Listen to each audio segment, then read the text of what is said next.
Vamos a hablar, por supuesto, sobre eso que nos entristece, pero al mismo tiempo también nos da una luz sobre lo que significó la pandemia en el primer año en nuestro país. De hecho, nosotros hemos conversado siempre con los miembros de Open COVID, hemos resaltado que ellos hacen un trabajo en realidad de manera gratuita, es un trabajo público, todos tenemos acceso a su página web, Open COVID Perú. Y ellos siempre han solicitado desde sus plataformas digitales una política de datos abiertos, desde el gobierno de Vizcarra hasta el gobierno de Sagasti. Este último ha escuchado, ha revisado sus solicitudes, sus cartas y han conformado un equipo con miembros de Open COVID, con miembros de la sociedad civil y se ha hecho lo que muchos o pocos medios de comunicación hemos venido denunciando y pidiendo, ¿no? El sinceramiento de la cifra de fallecidos en nuestro país. Le damos la bienvenida a Rayi Burgum, él es miembro de Open COVID Perú y miembro también de esta comisión que ayer nos sinceró esta cifra. Cuéntanos, Rayi, ¿cómo fue el trabajo realizado por los miembros de Open COVID con el Ejecutivo? Hola, buenos días, ¿qué tal? Sí, básicamente el PCM se acercó y creó este grupo de trabajo, un grupo de trabajo que está conformado es multidisciplinario, ¿no? Creo que es un poco distinto a los grupos que existían antes. Y básicamente lo que hemos hecho es que hemos evaluado diferentes sistemas de información, hemos expandido en algo que ya existía, en algo que el CDC había propuesto, y hemos ajustado, hemos hecho arreglos en los códigos, modificaciones de criterios técnicos que el CDC estaba proponiendo, en fin, para llegar a este sistema automatizado donde completas los botones y por el otro lado salen las citas aproximaciones, ¿no?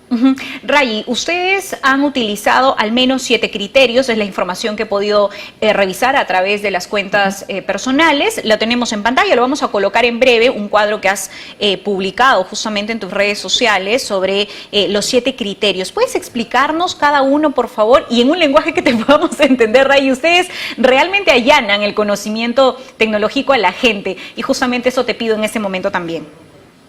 Ya, lo voy a resumir de otra manera. Mira, el sistema peruano, en Perú existen diferentes sistemas de información. Cada sistema de información te da datos distintos y están manejados por distintas instituciones de gobierno, ¿no?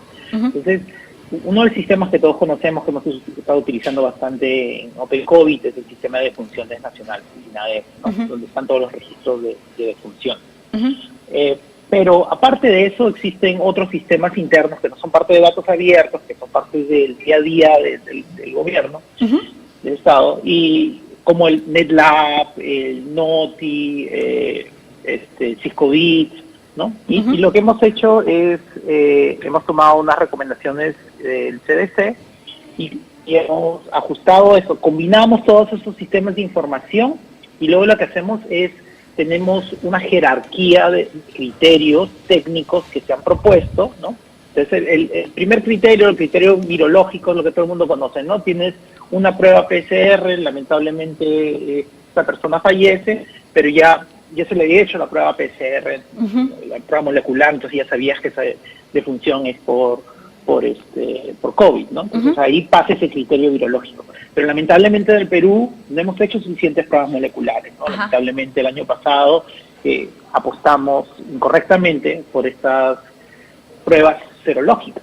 De acuerdo. Y necesitamos crear un criterio serológico, ¿no? Que obtenga ese tipo de criterios. Y aparte de eso, también tenemos el problema de que puede que, digamos, estamos mirando el criterio radiológico, ¿no? Que tiene que ver con imágenes radiológicas, tomografías, resonancias magnéticas, que son compatibles con lo que pasaría en una persona de neumonía. Entonces lo que hacemos es como que pasamos por todo este embudo de diferentes criterios y vamos categorizando, y con eso llegamos a la cifra actual que estás viendo, ¿no? Que es muy similar al análisis mucho más simple que hacíamos con el CADEF de por sí solo, ¿no? Comparando diferentes años, comparando cuál es el subregistro. Y está muy, muy cerca de lo que era, ¿no? Excepto que en este caso ya tienes, digamos, una idea de a qué categoría pertenece, ¿no? Cada una de esas funciones. De acuerdo. Ahora, ustedes vienen analizando esta información desde hace mucho tiempo.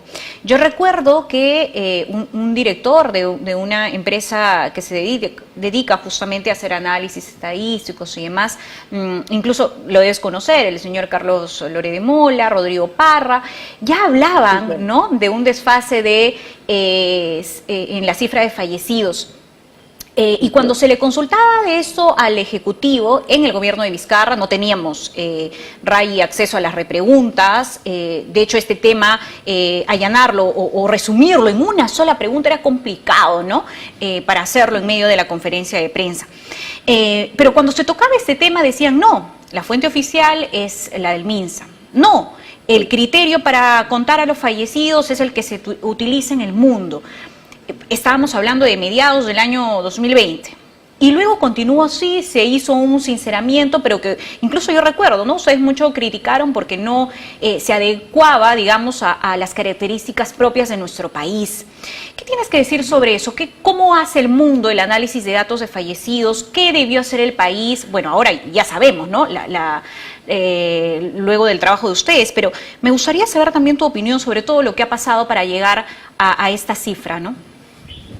Yo creo que el reporte que hemos creado tiene bastantes detalles importantes que se tienen que explicar, ¿no?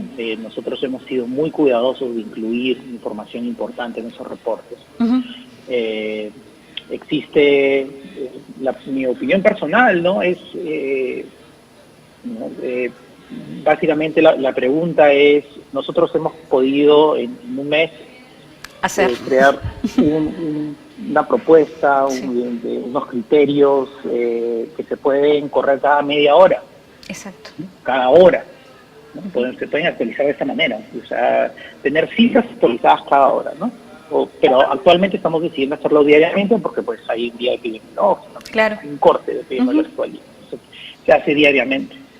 Y la pregunta es de estos procesos de sinceramientos, ¿no? Porque solo se hicieron 2 veces, 3 veces. Exacto. Entonces, creo que 2, ¿no? Una pregunta. Claro, mira, a ver, planteo mejor la pregunta. ¿Por qué no se hizo? Si ustedes lo han hecho en un mes, yo entiendo el trabajo, yo entiendo la complejidad del asunto, la sensibilidad del asunto, Ray. Pero ¿por qué no se hizo? ¿Por qué no los escucharon? De hecho, hay equipos que sí cobran por asesorar al Ejecutivo. Y no me refiero necesariamente a ese, me refiero también al gobierno de Martín Vizcarra, con más incluso fuerza en el gobierno de Martín Vizcarra. ¿Por qué? Creo que esa sería la pregunta, ¿no? Claro, tenía su grupo prospectiva, ¿no? A todos les estaban pagando para hacer ese tipo de cosas. Es una excelente pregunta. Mira, el propósito, lo voy a poner de esta manera. El grupo de trabajo fue creado para revisar criterios técnicos preexistentes, revisar los diferentes sistemas de información, hacer recomendaciones, hemos ido más allá, hemos arreglado sistemas, hemos propuesto nuevos criterios, hemos sido muy cuidadosos con los números y hemos incluido resultados, ¿no? El propósito del grupo de trabajo no es fiscalizar o ir a investigar, ¿no? Entonces, lo que ha hecho este gobierno ha sido, en mi opinión, el presidente Sagasti y la premier Bermúdez han sido extremadamente transparentes con esto. O sea, yo ni me esperaba el nivel de acceso que nos han dado. El señor presidente de la República nos ha dicho, mira, acá se trata de sacar estos números correctamente y ver los diferentes problemas técnicos y que hagan su trabajo de la mejor manera y nos dio acceso a todo, ¿no? Y es por eso que hemos llegado a estas cifras de acercarnos a la realidad. Aún así, estas cifras son muy subregistro, ¿no? Porque no todos los fallecimientos llegan a eso, ¿no? Entonces, la pregunta que nos tenemos que hacer, nosotros como grupo técnico ya también nos disolvemos, hicimos nuestro trabajo, proponemos esto, es más, la manera como lo estamos haciendo, se está proponiendo a la OMS, a la OPS, esta semana, para que sea considerado como una lista de criterios que se pueden utilizar para otros países, ¿no? Otros países que pueden tener problemas de subregistro. De acuerdo.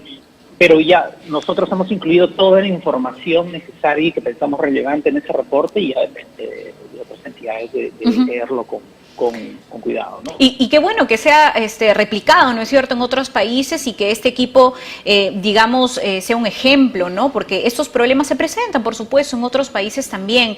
Y yo recuerdo, Ray, cuando recién ingresó el gobierno de Francisco Sagasti con continuidad del equipo Prospectiva, con la ministra Massetti. Recuerdo haber visto un tuit tuyo, Ray, criticando justamente la continuidad en esas políticas, hasta que Open COVID envió una carta, me parece, una carta pública pidiendo, denunciando además todo lo que no se había hecho y pidiendo esta política de datos abiertos. Yo creo que ahí se marca un antes y un después, ¿no? La presión de algunos medios, la presión de ustedes, de otros como el señor Parra, como el señor Loret o como Luis Benavente, que han estado hablando del tema. Yo creo que ahí se marca un antes y un después, y eso es muy importante. Sí, el tiempo prueba quién tiene la razón, y creo que ahora está a nuestro favor. De acuerdo. Ahora, ¿qué camino debe seguir el Ejecutivo para que no nos vuelva a ocurrir lo que ha pasado, ¿no? Lamentablemente la indiferencia con estas personas que no fueron consideradas en la lista de fallecidos, porque no son solo números, son seres humanos, son familiares que hoy están buscando incluso, Ray, a sus seres queridos en fosas comunes y aún no los encuentran, por ejemplo, en la región Loreto. ¿Qué camino debe seguir el Ejecutivo, Ray? En este caso, a este gobierno específico le queda poco tiempo. Es mi opinión personal, ¿no? Claro. No del grupo de trabajo. Mi opinión Claro. le queda poco tiempo. Se ha solucionado el problema de las vacunas, ¿no? Cuando llegamos al 1 de enero teníamos 0 contratos de vacunas. Ahí es otra pregunta que nos deberíamos hacer, que no se ha hecho, ¿no? Se han comprado las vacunas necesarias. Se está haciendo transparencia de manera excelente con esto del tema de las cifras, y ahora la responsabilidad cae en el siguiente gobierno, sea quien gane. Claro. Entonces, allí lo que tenemos que ser vigilantes es que la transparencia de estos sistemas informáticos digitales continúe, ¿no? Que no pase lo mismo que pasó cuando entró la ministra de Salud, que empezó a pagar los datos, porque no sé, por X razones, diciendo que iba a mejorar sistemas, que al final no sabíamos qué estaba pasando. Sí, lo recuerdo. Esto es lo contrario a un gobierno democrático, transparente, que está digitalizado. O sea, los datos abiertos son un insumo importante para que la ciudadanía, ¿no? Seamos nosotros en Open COVID, sea Rodrigo Parra Wong, sea de Mola, quien sea, cualquier persona pueda revisar, fiscalizar que lo que está haciendo el gobierno, bueno, no fiscalizar, pero revisar por lo menos. Pero sí es nuestra labor. Que lo que está haciendo el gobierno sea lo correcto. Claro, ¿no? Ray, pero es que sí es nuestra labor como ciudadanos, cualquiera, porque a veces los congresistas no lo hacen, tenemos la responsabilidad de fiscalizar. Sí. Todos. Sí. En nuestro caso, estás viendo el efecto de los datos abiertos, ¿no? Hay muchas críticas también que le he hecho al gobierno anterior, pero también tenemos que reconocer que publicó los datos abiertos, y también tenemos que reconocer que en el gobierno anterior también se puso unas obstrucciones con la publicación diaria, ¿no? Entonces han habido cosas acertadas, han habido errores con las pruebas rápidas, pero nosotros como ciudadanos tenemos que exigir nuestros derechos digitales, ¿no? Ese es algo que creo que no está en la mente de muchos, de que cuando tú tienes un Estado que pasa a ser un Estado digitalizado, empiezas a tener derechos digitales. Si no tienes derechos normales, tienes derechos digitales, ¿no? Los insumos de datos abiertos son necesarios en ese Estado digitalizado para que la población pueda chequear a nuestros gobernantes. Imagínate qué pasaría si tendríamos datos abiertos de presupuestos o de compras compras del gobierno, claro, en general, ¿no? O sea, de las contrataciones de asesores, de contrataciones de asesores, claro, obvio. Exacto, es otra dimensión totalmente distinta, ¿no? Creo que la labor de todos es informar a las otras personas que tenemos esos derechos, y cuando se nos quitan, tenemos que decir algo, y eso es lo que hicimos el año pasado. Mucha gente no entendía eso, ¿no? No entendía que no te pagaban los datos abiertos, bueno, ya no puedes hacer tus charts, no puedes hacer tus dibujos, no puedes... Claro. No es eso, es mi derecho que esos datos digitales se publiquen. No es un favor que me están haciendo, Exacto. es mi derecho, ¿no? Exactamente. Y estoy reclamando mis derechos. En este caso, el gobierno actual, ¿no? del presidente Sagasti ha sido súper transparente, nos ha dado acceso a todos estos sistemas. Es más, este nuevo insumo que hemos creado con estos criterios técnicos va a ser publicado en los datos abiertos. Y hemos dado una recomendación, otra cosa que está pasando y no se ha mencionado, que el gobierno peruano nunca ha publicado código abierto. Jamás ha publicado código abierto. El código abierto, la maquinaria de cómo se producen estos números.